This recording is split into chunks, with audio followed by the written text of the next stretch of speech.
goes back a bit to the beginning of the lecture, but how does morality go from who's stronger and who's weaker to what's good and what isn't?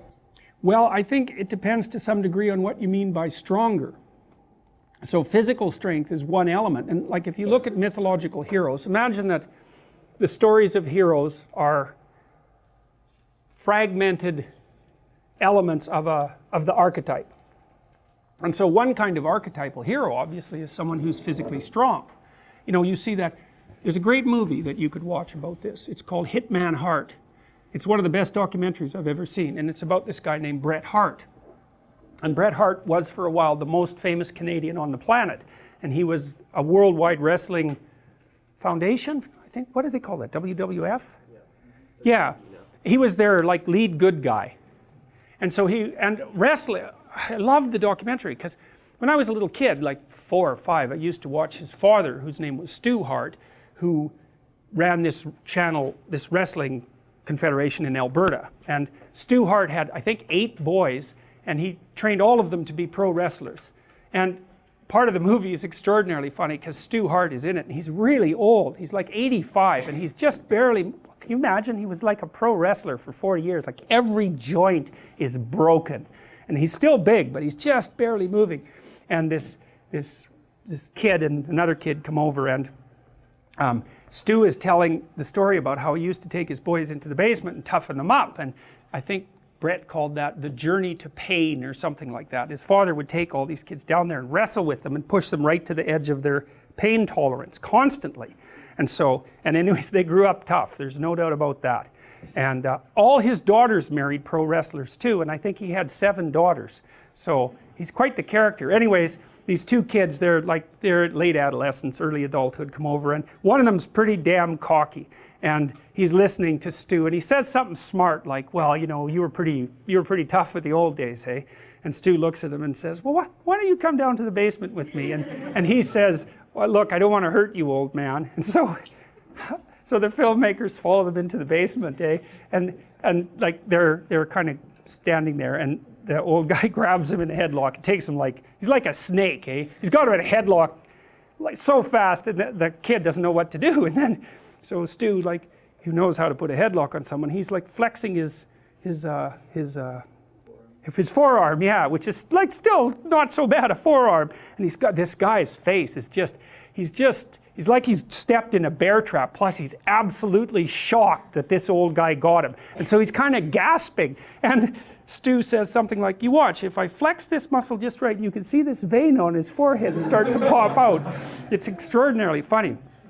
Anyways, Bret Hart plays out the good guy archetype, and Bret's, like, he's a solid guy, but I would say he's not particularly sophisticated, and I'm not being cruel about that. I mean, he had a great career, and he's tough as a boot, and so good for him.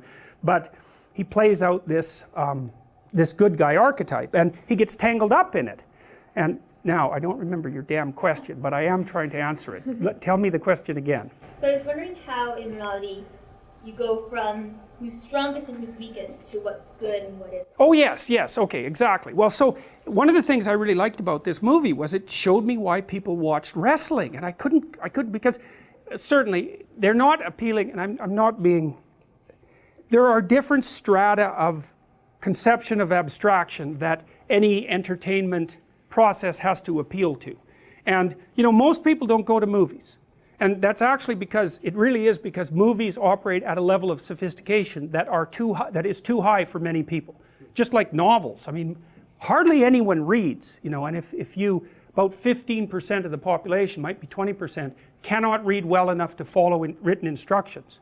And so, and people who are, maybe it's 15% of the population or 10%, have never finished a book, never.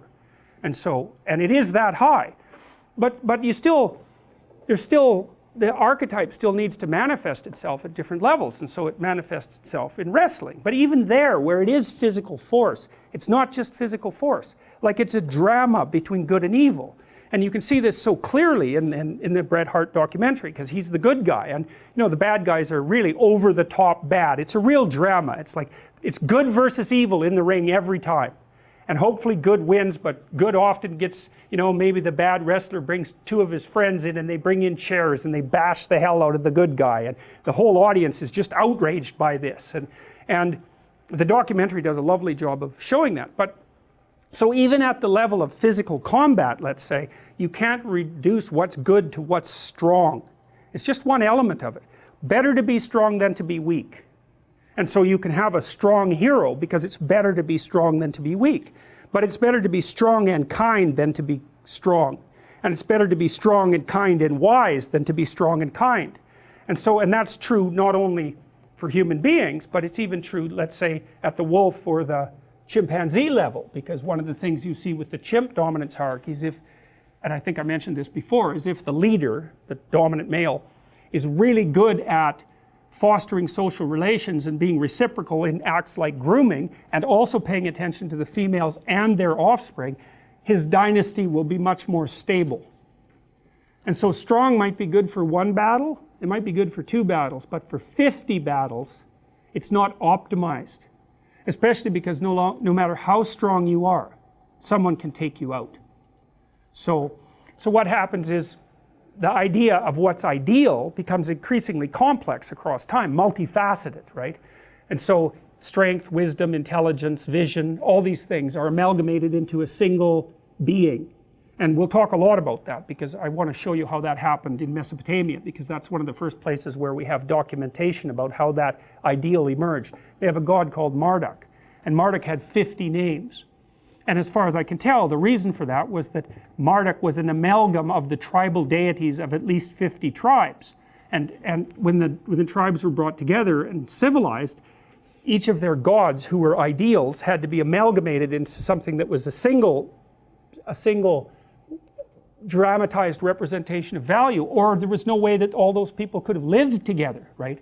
Their different value structures would have fragmented them and they would have stayed in a state of war. And so the question is, it's the question you're asking. If it's not strength, then what is it? Well, strength is an element, but the Egyptians figured out that it was vision. It was actually the capacity to pay attention. That was paramount. And the Mesopotamians had that figured out more or less too, because their god Marduk had eyes all the way around his head. He could see everywhere. So seeing was a critical element of what should be on top. And the other thing for the Mesopotamians was the ability to speak. So by the time of Mesopotamia, people had already dramatized the idea that cardinal human attributes are vision and the ability to speak. So, and that be the ability to speak the truth too, not just speak. So.